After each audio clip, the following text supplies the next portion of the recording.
Comme au Panthéon, chaque photo de cette galerie sur le mur retrace le parcours, sinon une bonne partie du parcours de l'invité de ce dimanche.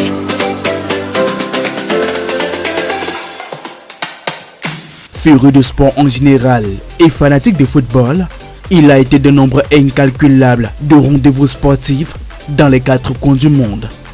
C'est de bonheur que nous nous introduisons dans son environnement immédiat.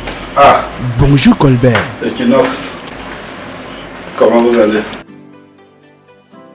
Bonne arrivée chez moi.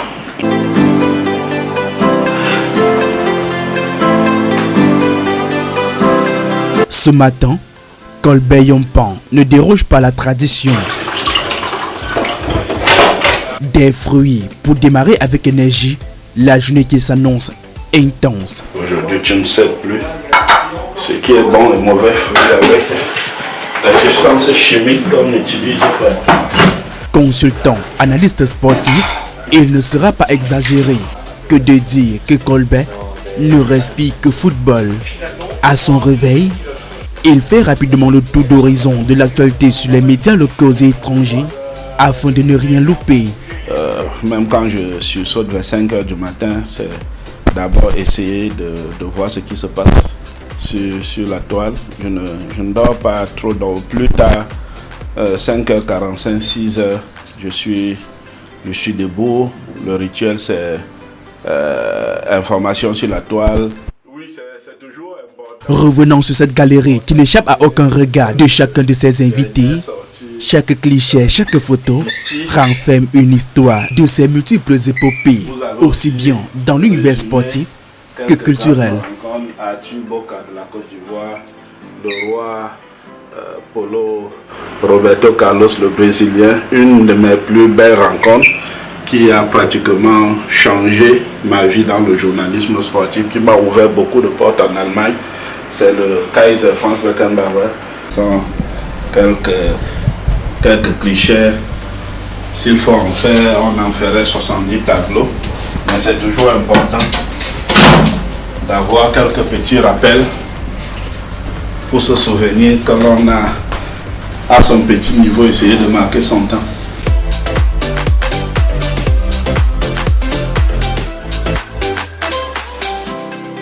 On va faire une petite visite chez mon frère aîné.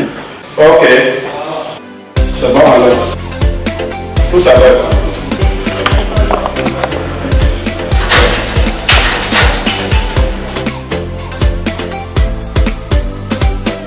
Alors nous sommes en route.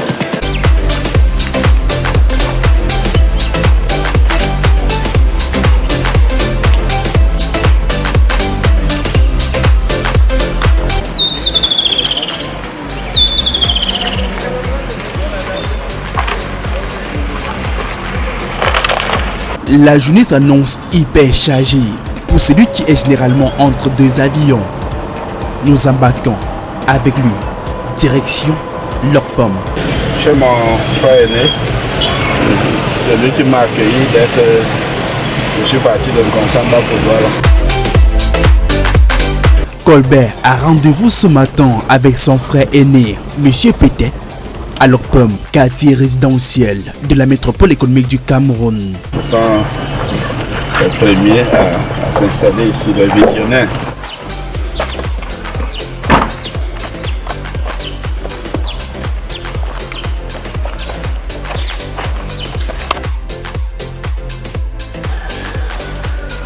Bonjour et bienvenue. Voilà. Ouais, qui n'a rien à voir avec moi. Un physique de mannequin. Dans le cercle familial, Sio Péter est celui à qui Colbert prête particulièrement une oreille attentive. Les deux se vouent un respect profond pour des raisons qui sont ici évoquées. Parce que c'est lui qui a pris les rênes de la famille après le décès de notre papa. Il y a un peu plus de 40 ans de cela. Donc, quel regard je porte sur lui? C'est un regard d'un grand frère ou d'un fils très satisfait. C'est notre étoile. Quand on voit le parcours qui est le sien, On sent qu'il est téméraire et dans plusieurs choses, il m'a surpris.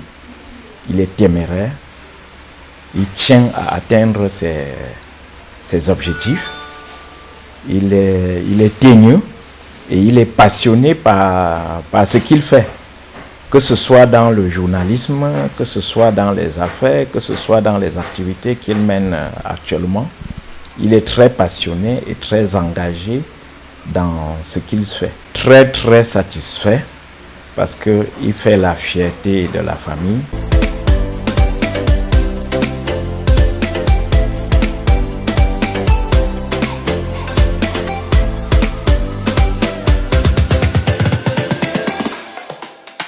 Quand j'arrive à Douala, c'est lui qui m'accueille, c'est lui qui m'héberge, c'est lui qui finance mes études.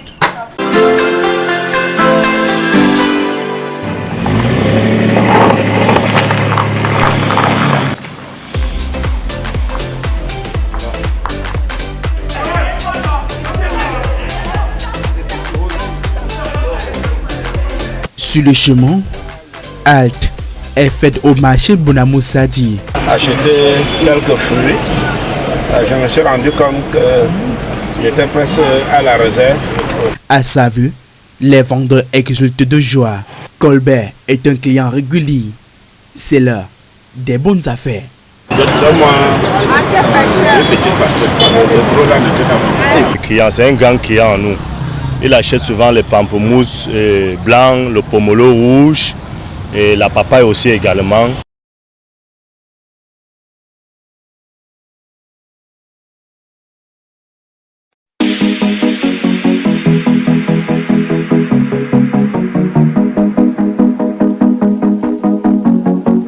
L'autre visage, pas très connu de ceux qui admirent ses analyses perspicaces sur les plateaux de télévision et chaînes de radio, c'est le Colbert, homme d'affaires. Et de cette casquette, qui de mieux pour en parler si ce n'est sur sa main, un ami de longue date avec qui ils ont fondé ce coin chaud à Bonamou Sadi, baptisé Kwiji.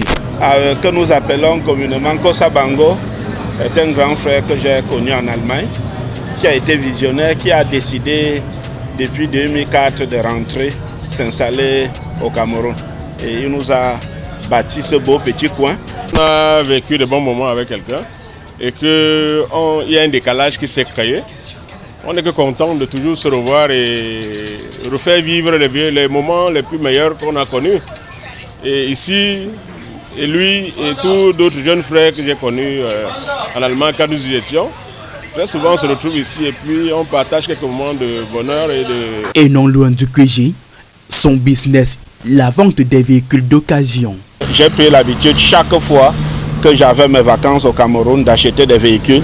Et c'est ici, à Japan Collection, c'est moi qui ai rendu ce lieu célèbre parce que les collaborateurs avec qui j'étais sortaient à 6 h le matin, garaient les véhicules ici.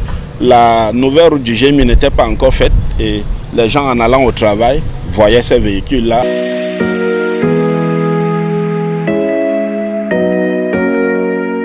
Mais d'où Colbert tient-il ce flair pour les affaires? Pour mieux comprendre, il faut se rendre au quartier Bipanda Omisport, son quartier d'enfance.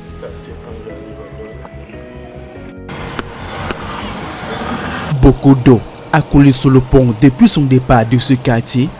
Pourtant, Colbert de retour ici ne passe pas inaperçu dans les rues. C'est ici qu'il débute d'une façon ou d'une autre sa vie active. Alors que le téléphone portable était encore un véritable luxe pour les Camerounais, Colbert, alors étudiant, avait réussi à ouvrir dans ce quartier la toute première cabine téléphonique de la zone. La cabine téléphonique la plus célèbre de Douala. C'était ici à l'intérieur. Ouais, c'est ça.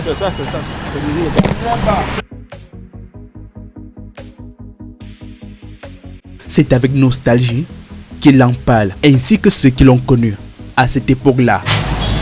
J'étais ici, et là.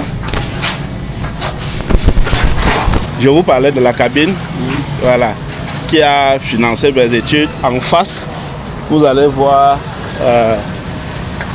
ce qu'on appelle la terrasse. À l'époque, j'organisais les Amis Invisibles. C'est là-bas que nous faisions le dépouillement des Amis Invisibles. Au dernier étage là-bas, on faisait donc, voilà. Ouais, c'est l'une des premières cabines au quartier. Les cabines avant, les cabines téléphoniques où il fallait donner 100 francs pour appeler. C'était l'une des premières cabines au quartier. Dans les années 2000, il a passé tout le temps ici avec nous. Nous étions encore bien petits. Bon, aujourd'hui, on a fait de le revoir. Il est devenu un monsieur qui n'était pas vraiment hier. En bref, le Colbert était locataire à la maison. Il tenait une boutique de téléphonie. À l'époque, moi j'étais tout petit, vraiment tout petit. J'étais comme son petit caissier. Puisqu'aujourd'hui, je vois, il a évolué. Et pour nous, il est l'exemple. Quand je vois les années 2000, donc nous étions ensemble, c'était un monsieur très respectueux de par ses actions. Et sérieux aussi, je veux le dire. Aujourd'hui, nous on admire, on apprécie pas sa façon de faire. Aujourd'hui, il est aimable, il pense à sa source. Il vient nous saluer un peu. Colbert était un enfant choisi, même par notre père, parce que c'est notre successeur. Et c'était un battant. Il a fait ses études universitaires et après, étant même à l'université, il avait ouvert déjà une cabine téléphonique à Douala. Il se battait là-bas pour payer sa pension. Et après, il m'a dit que à l'époque, j'étais au Gabon. Il m'a appelé, il m'a dit, grande sœur, je voudrais aller en Allemagne. Mais avec mes économies que j'ai eu à faire, je voudrais que tu me donnes un coup de pouce. C'est comme ça que je l'ai aidé et son grand frère, qui est notre grand frère, l'a aussi aidé et il est allé en Allemagne. Des souvenirs qui ne s'effacent pas, même si le temps a emporté certaines bâtisses du quartier.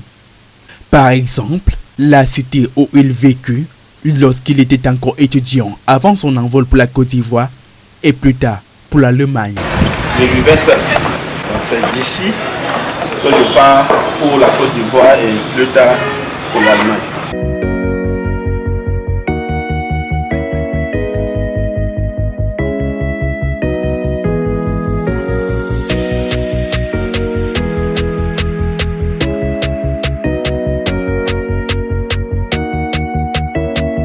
L'ambition, l'audace et la discipline sont des traits de caractère qui l'ont guidé depuis le bas âge.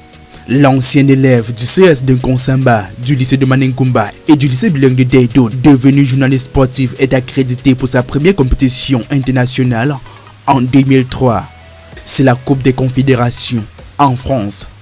En 2006, il couvre sa première Coupe du Monde en Allemagne.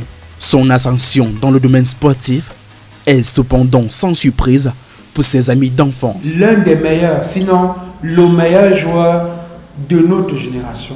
Et lorsque je dis le meilleur joueur, je n'exagère pas. À l'époque, nous l'appelions Marco Van Basten. C'est d'ailleurs le nom avec lequel il a grandi. Un joueur, un footballeur gaucher hyper talentueux. Et pour un peu faire le rapprochement avec les plus jeunes aujourd'hui, je parlerai de plus talentueux que Balepa. Je n'exagère pas lorsque je le dis. Plus talentueux que Balepa, parce que gaucher, je fais le rapprochement, parce qu'il jouait en milieu offensif. Hyper talentueux. Et bon, la vie elle est faite comme ça. Je pense que s'il y a quelque chose que je retiens de lui pour la première fois dans le monde du foot, c'était ça, hyper talentueux. Il nous a tellement fait gagner des trophées quand on était petit, il nous a tellement fait gagner des matchs. Entre 86 et 91, je crois, quelque chose comme ça. Et comme nous étions des voisins, nous faisions tous les jours 5 km à pied pour aller à l'école et 5 km pour revenir. Nous avions un ballon de foot. Et je me rappelle que des fois, nous sortions avec notre ballon. Lui, il est de l'autre côté de la route. Moi, de l'autre côté de la route.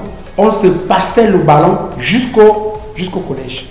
Nous l'avons fait pendant tout ce... C'est-à-dire que c'est aussi là où nous avons acquis tout ce que nous avons comme skills dans le football. Et ça, c'est quelque chose qui m'est resté dans la tête depuis lors. Depuis lors, des éditions de la Coupe du Monde se sont enchaînées Idem pour la Coupe d'Afrique des Nations et autres grands rendez-vous sportifs. Et à chaque fois, Colbert s'est envolé pour être témoin de l'histoire du football à travers le monde. Sur sa trajectoire, des rencontres professionnelles se sont multipliées. J'ai rencontré Colbert en 2014. Les stages faisaient un lieu en Autriche, juste avant la Coupe du Monde, pour préparer la Coupe du Monde. C'est à cette occasion que je l'ai rencontré. Il venait d'Allemagne. On a tout de suite sympathisé et on s'est retrouvés à loger dans le même appartement. Donc c'est comme ça que les liens ont commencé à se nouer. Et puis on a passé ce séjour en Autriche, on est allé en Allemagne, il nous a amenés chez lui. Vous le savez, c'est quelqu'un d'imposant physiquement et on s'attend à un personnage très brusque, très rustre même à la limite. Mais Colbert est, j'ai envie de dire, un nounours plutôt, je vais dire. Il est très gentil. Il est surtout, il sait toujours trouver le terrain pour calmer quand il y a des tensions. Et ça m'avait marqué avec lui parce qu'il... C'était toujours lui qui essayait d'apaiser les gens quand il y avait un souci. Des liens tissés, aussi bien avec des confrères, des joueurs, des entraîneurs et agents de joueurs. C'est quelqu'un, comme je l'ai dit, de travailleur. Il aime bien ce qu'il fait. Un père de famille. Il adore vraiment vivre en famille. Il aime bien ceux qui sont auprès de lui. Et il partage, surtout ça, il partage beaucoup avec les autres. C'est pour cette raison que... Si je parle de Colbert aujourd'hui, je le parle avec beaucoup de fierté, puisque c'est quelqu'un qui m'a inspiré dans beaucoup de choses, surtout dans la patience, dans la persévérance et dans l'honnêteté. Colbert Yompan, c'est un journaliste qui vraiment prend du temps, fait des recherches avant de publier ce qu'il a à publier. Il a eu à me faire des interviews. Au moment de reproduire ce qu'il a fait comme interview, il y a eu des moments où il ne m'a pas très bien compris, mais toutefois que je lui ai dit qu'il faut améliorer, que ce n'est pas exactement ce que j'ai dit, il a changé. Il a remis exactement ce que j'ai donné, ce qui n'est pas le cas de tous les journalistes. En 2014 au Brésil, toi en tant que journaliste et moi en tant que supporter des Lions Indomptables, de très belles choses. Depuis ce temps, nous ne sommes plus quittés et nous avons cheminé ensemble, chacun dans son couloir, mais en restant très, très liés. Et j'ai découvert en toi une personnalité très diverse, mais ô combien agréable. Alors, diverse sur le plan professionnel, tu es quelqu'un de très sérieux. Il n'y a rien à dire, c'est impeccable. Sur le plan personnel, nous avons également partagé pas mal de choses et tu es également quelqu'un de très sérieux, une personne de confiance. J'ai découvert par ailleurs un véritable homme d'affaires, averti, ce que je ne pouvais pas imaginer, ce qui confirme l'adage selon lequel pour mieux connaître quelqu'un, il faut vraiment le fréquenter. Et j'ai pu être à tes côtés, découvrir des choses merveilleuses que tu as déjà réalisées en toute modestie, sans faire du bruit. Beaucoup de choses qui nous ont réunis, donc on a beaucoup voyagé ensemble, donc on a découvert plein de choses. Donc il est difficile de raconter toutes ces anecdotes parce que c'est tellement grand, c'est passionnant et voilà. Donc Colbert c'est quelqu'un de très intelligent. C'est quelqu'un qui a un esprit très vif et c'est pas pour rien que dès sa tendre enfance on l'appelait Van Basten. Donc Van Basten parce qu'il avait ce goût pour la beauté dans le geste, ce goût aussi pour le risque, ce goût pour la réussite et ce goût pour les choses assez simples qui parlent et qui marquent. Donc ça c'est Colbert. Quelqu'un à qui tu peux confier une mission et te tourner le dos. Et quand il te rend compte, c'est au millimètre près. Donc voilà de manière globale, Colbert que je connais, Colbert que je vis, Colbert tel qu'il est de manière générale. Mais aussi de belles anecdotes pour celui qui n'est pas non plus inconnu du monde des arbitres de football. En 2005, lorsque j'étais l'initiateur principal d'un match de gala que j'avais organisé à Madame Louis-Safen, c'était un match qui opposait les anciens de la ville et les nouveaux de la ville. C'est-à-dire, ça se faisait de manière tous les ans. Et je vois Colbert arriver avec un sac de voyage. Je demande à Colbert ce qu'il compte faire. Il me dit qu'il va jouer. Je dis bon, on va voir. Il me dit qu'il va jouer. Je demande mais à quel poste? Il me dit qu'il va jouer gardien de but. Et il s'est habillé, il s'est échauffé. Il a été classé au but. Et je peux vous dire que ce soir, il a impressionné. Hein. Il a impressionné par ses parades. Et il a fait un clean sheet.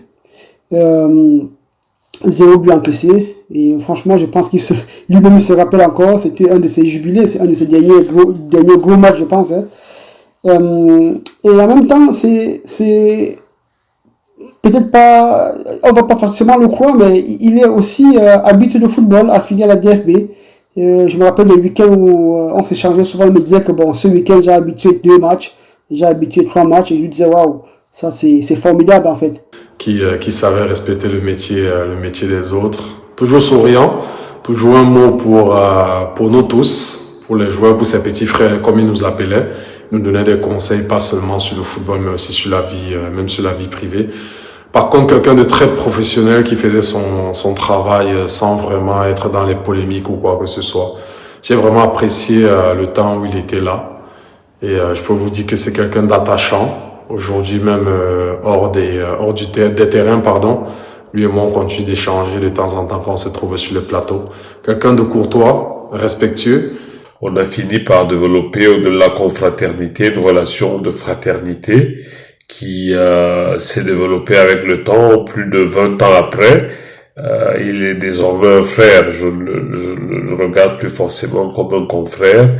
Et on a un cheminement et des choses qui ont été faites ensemble. D'ailleurs, on a des codes, si je les partage, il sera le seul à comprendre et moi aussi, je comprendrai à quoi nous faisons référence. Et Colbert a gardé la même hauteur, soignant au détail près chacune de ses relations.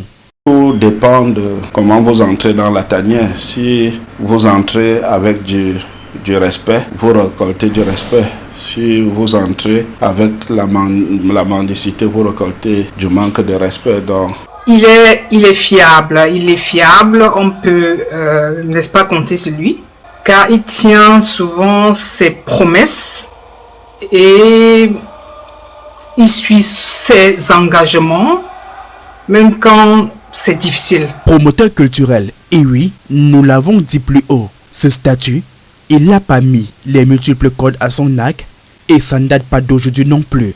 Pour le déclic, il faut remonter aux années 2004 lors de l'un de ses passages au Cameroun. Venant de ces acteurs du monde de la culture, les témoignages n'en finissent pas. C'est un organisateur, un promoteur culturel déjà. Et c'est quelqu'un de très vrai. Il ne te vend pas le rêve. Quand tu négocies avec lui, c'est une fois. Et c'est une personne qui est très disponible par contre. Colbert, c'est quelqu'un de très très disponible. Donc moi, j'ai travaillé avec lui dans la sérénité absolue. Et c'était un plaisir. Chaque fois qu'il m'appelait, vraiment, je n'hésitais pas. 2006, il est venu me voir à Paris pour me proposer un spectacle en Allemagne, à Ludwigshafen. Et je suis allé chanter. J'étais sur ce même plateau avec le chanteur ivoirien Didier Jacob. Ça s'est très bien passé et nous avons gardé de bons rapports jusqu'aujourd'hui. C'est quelqu'un de bien. Ce que je vais dire ici, c'est que j'ai rencontré pas mal de personnes avec qui j'ai travaillé. Mais avec Colbert, ça s'est plutôt très très bien passé. C'est un homme de parole. Donc c'est quelqu'un de bien. Ce que je vais lui demander, c'est de rester tel qu'il est. Le gourou du Magnéto, encore appelé Colbert Yompan. Alors, c'est connu, ça fait plus de 20 ans aujourd'hui, voilà. Event manager, promoteur culturel, journaliste, toujours flûté, avec des analyses vraiment froides. Donc, je vais citer quoi? On a fait donc la promotion des artistes, comme j'ai dit au départ, en passant par plein de musiciens camerounais, ivoiriens. Entre ses multiples voyages, concerts et plateaux de télévision, Colbert n'oublie pas l'essentiel, la famille sacrée pour ce dernier. C'est quelqu'un qui ferait tout, absolument tout pour sa famille. Et en plus, c'est mon modèle parce qu'il est très très intelligent et qu'il a toujours une réponse à toutes mes questions. À part ça, c'est quelqu'un avec qui tu peux rigoler toute la journée. Donc même dans les situations les plus difficiles, il te redonne toujours le sourire. Grâce à toi, papa, je suis devenu la personne que je suis aujourd'hui. Grâce à ton éducation stricte mais pleine d'amour, je suis devenu une personne avec de bonnes valeurs. Merci pour tout, papa. Mon papa est un guide quand j'ai des problèmes, par exemple à l'école ou comme ça, il me donne des conseils. Pour moi, il sert aussi comme protecteur.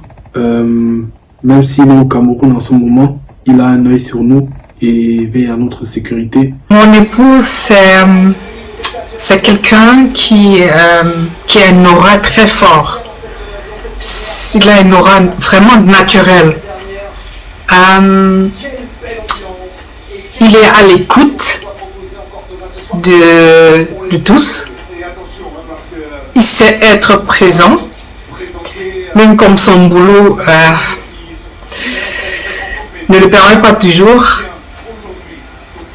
C'est quelqu'un qui sait entendre ce que l'autre dit sans toutefois l'interrompre, parce que c'est pas aussi facile que ça. Hein? Il est même devenu un mentor pour certains confrères de la sphère médiatique. Colbert représente énormément pour moi. Je commence par vous rappeler qu'il était le parrain de mon mariage. Je me suis marié, ça fait un peu plus de 3 ans aujourd'hui. Il était le parrain de mon mariage. Il m'a tout apporté. Conseils sur le plan matrimonial, conseils sur le plan de la vie, conseils sur le plan professionnel. Audacieux, rigoureux, discipliné, paternel et surtout discret, le directeur de publication de Diaspora News est cité comme une référence, mieux, un modèle social, pas plus d'un.